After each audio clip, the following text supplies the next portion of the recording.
For decades, Eddie Stobart trucks were woven into the fabric of British life, rolling symbols of trust, reliability, and national pride.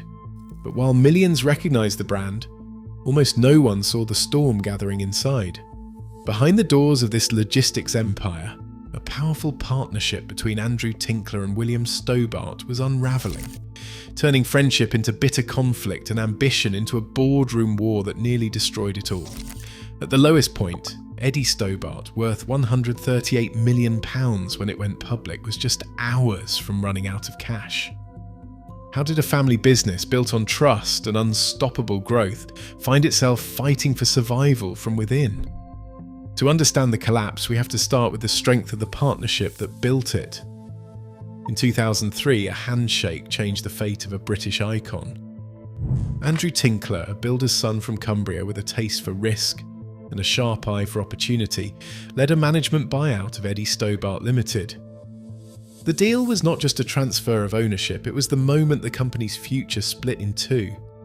On one side stood Tinkler, the outsider with big ambitions and an instinct for expansion. On the other, William Stobart, son of the founder, carrying the family name and the weight of decades of trust built on British roads. The terms of the acquisition were bold for their time. Tinkler and William Stobart took control through a mix of bank debt and personal stake, forging a new alliance that blended ambition with heritage.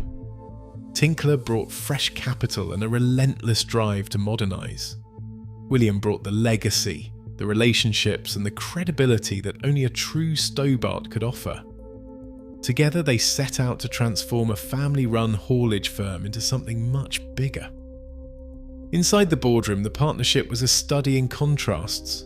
Tinkler was restless, a deal-maker who saw opportunity in every untapped market, rail, ports, property, and new logistics technologies. He pushed for acquisitions, for scale, for the kind of growth that required taking risks and thinking beyond the next delivery. William Stobart was steady, grounded by family tradition and the company's reputation for reliability. He knew every route, every depot, every long-serving driver by name. Where Tinkler saw a chance to conquer new territory, William saw the importance of keeping promises to customers and staff. The division of roles was clear, and for a time it worked. Tinkler became the public face of expansion, the architect of the company's leap into new sectors. William became the keeper of the brand, the bridge to loyal employees and long-standing clients who trusted the Stobart badge. This balance, ambition and continuity, speed and stability became the engine of the company's growth. The trucks kept rolling, but now they were part of a bigger vision. By the middle of the 2000s, the results were hard to ignore. Eddie Stobart was no longer just a familiar sight on the motorway. It was a logistics powerhouse preparing for a future where scale would matter more than ever. The company's fan clubs swelled to tens of thousands, new contracts poured in. For investors and analysts, the company looked unstoppable, but beneath the surface, the very strengths that powered its rise. An alliance built on trust, a partnership of opposites, carried the seeds of future conflict. As the business grew, so did the stakes. Every success made the question of control, of whose vision would define the next chapter, just a little more urgent. The story of Andrew Tinkler and William Stobart began as a partnership built on mutual need and shared ambition. It would become one of the most consequential alliances in modern British business, a partnership strong enough to build an empire, but fragile enough to risk losing it all. In 2007, Andrew Tinkler set his sights far beyond the open road. The company he and William Stobart had built was already a force in British haulage, but Tinkler wanted more: access to capital, new markets, and the muscle to compete with giants. The answer came in the form of a reverse takeover with Westbury Property Fund. It was an audacious move valued at £138 million that catapulted Eddie Stobart from private hands onto the London Stock Exchange. Overnight, the business transformed into Stobart Group, a public company with thousands of new shareholders and a mandate to grow. The listing was not just a badge of prestige, it was a floodgate. With public investors now on board, Tinkler had the firepower to pursue his vision of a true logistics empire. He wasted no time. Within months, the group snapped up rail terminals in Widnes, a port facility at Runcorn, and warehousing assets that opened up new routes and new revenue streams. The company's old boundaries, road haulage, familiar depots, the comfort of routine, was swept aside. In their place, multimodal logistics emerged, a network that spanned trucks, trains, ships, and storage. The scale was staggering for a business that just a few years earlier had been a family operation. Acquisitions followed in rapid succession. In 2008, Stobart Group bought James Earlham Logistics, a respected name in British transport, for £60 million. That same year, the company expanded into Ireland, taking over TDG's Irish trailer operations. By 2009, Stobart had rescued the chilled and ambient goods arm of Innovate Logistics from administration, safeguarding hundreds of jobs and adding to its fleet. The deals kept coming.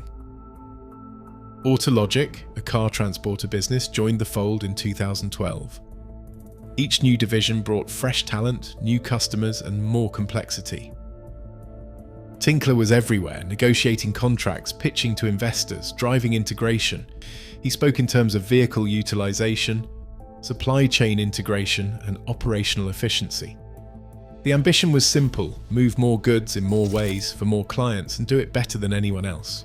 By 2018, the company boasted revenues of £843 million, with e-commerce contracts and major clients like Amazon and Tesco fueling double-digit growth. The Stobart badge, once a symbol of family reliability, now represented a logistics powerhouse on the cutting edge. But with each acquisition and every leap in scale, the business grew harder to steer. New divisions meant new systems, new risks, and new layers of management. The boardroom filled with voices: public investors, independent directors, outside analysts, each with their own expectations. The company's structure, once straightforward, became a web of subsidiaries and cross-border operations. Tinkler's appetite for expansion had delivered spectacular results, but it also introduced complexity that would prove difficult to control. For now, the story was one of triumph. The trucks rolled on. The share price climbed. Stobart Group stood as a testament to ambition and vision, a British company playing on a global stage. Yet beneath the surface, the seeds of future conflict were quietly taking root. The balance between growth and governance, between risk and stability, was growing more fragile with every deal. Pressure inside the boardroom began to mount as the company's expansion outpaced its ability to stay organised. The old family firm, once run by a handful of trusted managers, now answered to a web of committees, outside investors and professional directors. The boardroom itself became a battleground, with Andrew Tinkler, still the architect of the company's growth, finding himself at odds with new faces who prized governance and process over instinct and speed. In 2017, the appointment of Ian Ferguson as independent chair brought a new style of leadership. Ferguson was a veteran of blue-chip companies, a steady hand who believed in checks and balances, formal process, and clear accountability. For Tinkler, this was a sharp contrast to the world he knew, a world where decisions were made quickly, risks were taken, and rewards followed. The new chair's approach was deliberate, methodical, and sometimes, in Tinkler's eyes, painfully slow. Tinkler's frustration grew as the company's structure became more complex. Pay became a flashpoint. Tinkler, who had once been the highest paid executive, now felt his contributions were being undervalued. He believed he had built the company's fortunes, yet his compensation lagged behind what he saw as fair for someone who had taken the original risk and delivered years of growth. This grievance, once a private grumble, soon spilled into the open. Letters and emails between Tinkler and the board captured a growing sense of resentment. Tinkler argued that his pay did not reflect the scale of the business he had built, nor the sacrifices he had made. The board, led by Ferguson, pushed back, insisting that executive compensation had to align with market standards and shareholder expectations. The friction was not just about money, it was about who controlled the company's future. Tinkler saw himself as the visionary, the one who could spot opportunities and act before competitors. The board wanted discipline, accountability, and a clear separation between ownership and management. Every discussion about pay, bonuses, or new ventures became a proxy for deeper questions of trust and control. The tension was no longer hidden. Directors debated strategy late into the night. Emails grew terse, then hostile. Tinkler began to question whether the board understood what made the company special. The board questioned whether Tinkler could adapt to the demands of a public company. What had once been a partnership built on mutual respect was now a fragile truce, held together by the company's public success but threatened by private doubts. As the months passed, the cracks widened. The pressure inside the boardroom was building toward a breaking point, one that would soon spill out into public view, with consequences no one could fully control. The warning came quietly at first, a routine review by the new Chief Financial Officer, Anoop King, in April 2018. What he found was anything but routine. Profits for the previous year had been overstated not by a rounding error or a technicality, but by millions of pounds. The numbers did not add up. Revenue had been recognised early. Receivables looked shaky. Provisions were thin. The books, King realised, painted a picture that was rosier than reality. On August 23, 2018, Eddie Stobart Group issued a regulatory news service update that would rattle the city. The statement was blunt. A review of the 2017 and the first half of 2018 accounts had uncovered accounting errors that would require a significant cut to reported profits. Adjusted EBIT, the company's preferred measure of operating profit, would be reduced by approximately £2 million. On paper, that was a 4% drop. In the world of logistics, where margins are thin and confidence is everything, it was a body blow. The market's reaction was swift and brutal. Within hours, the share price plunged by over 20%. Investors who had believed in the company's growth story were now staring at losses. Pension funds, small shareholders, even employees with stock options all felt the shock. The trust that underpinned the company's public image began to unravel. The RNS update did not just cut profits, it cut through the illusion of stability. If the numbers could not be trusted, what else was at risk? For years, Eddie Stobart had been a byword for reliability. Now headlines spoke of accounting irregularities, audit failures, and boardroom tension. The financial press dissected every line of the RNS. Analysts questioned management's oversight. Lenders started to worry about the company's ability to meet its obligations. Suppliers wondered if payments would arrive on time. The company's credit lines tightened. Cash flow, the lifeblood of any logistics business, grew uncertain. Inside the boardroom, the revelation turned simmering tensions into open conflict. The chief financial officer, once a background figure, became the whistleblower who forced the issue into daylight. The board split between those who wanted to act quickly and those who feared the fallout. Andrew Tinkler, already at odds with the new chair and other directors, saw his authority challenged. William Stobart, the steady hand, was caught between loyalty to the brand and the need for transparency. The crisis was no longer just about numbers. It was about trust between leaders, with investors, with the market itself. The accounting revelation did more than shave a few points off the bottom line. It shattered the sense of certainty that had shielded the company from scrutiny. The trucks still rolled, but the ground beneath them was no longer solid. What began as an internal review had become a public reckoning. The battle for control and for the company's very survival was about to erupt. On June 14, 2018, the boardroom doors closed on Andrew Tinkler. The directors, acting as a committee, voted to dismiss him as an employee and strip him of his seat at the table. It wasn't a quiet exit. The company's service agreement gave the board the power to remove a director, and they used it fast and without ceremony. But Tinkler was not ready to leave. He still held the confidence of many shareholders, and just weeks later, at the annual general meeting on July 6th, he stood for re-election. The result was a direct rebuke to the board. Shareholders voted him back in, siding with the man who had built the business they believed in. The victory was short-lived. The next day, July 7th, the remaining directors invoked a clause in the company's articles to remove Tinkler again, this time overriding the shareholder vote. The company's own treasury shares, 5.3 million of them, had been transferred to the Employee Benefit Trust just before the AGM. The scheme trustee was then able to vote those shares in support of the board's preferred candidates, tilting the balance of power. Tinkler fought back with legal action. He challenged the board's decision in the High Court, arguing that his removal was unlawful and that the directors had breached their duties.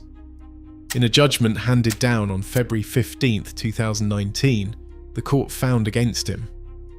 The judge ruled that Tinkler had breached his own fiduciary duties, criticising his campaign to unseat the chair and his selective sharing of confidential information with chosen shareholders. The judgment was blunt. A director cannot conduct freelance campaigns that undermine board unity or the company's best interests. Yet the court also found fault with the board. The use of treasury shares to influence the AGM was ruled a breach of duty, even if the intention was to protect the company from disruption. Both sides had crossed lines. The board's actions were legal but ruthless. Tinkler's campaign was passionate but reckless. The company that once thrived on partnership was now locked in procedural warfare. Every vote, every letter, every legal submission became a new front in a conflict that would leave both reputations and the company's stability in ruins. 3 days. That was all the time Eddie Stobart's treasury team believed the company had left.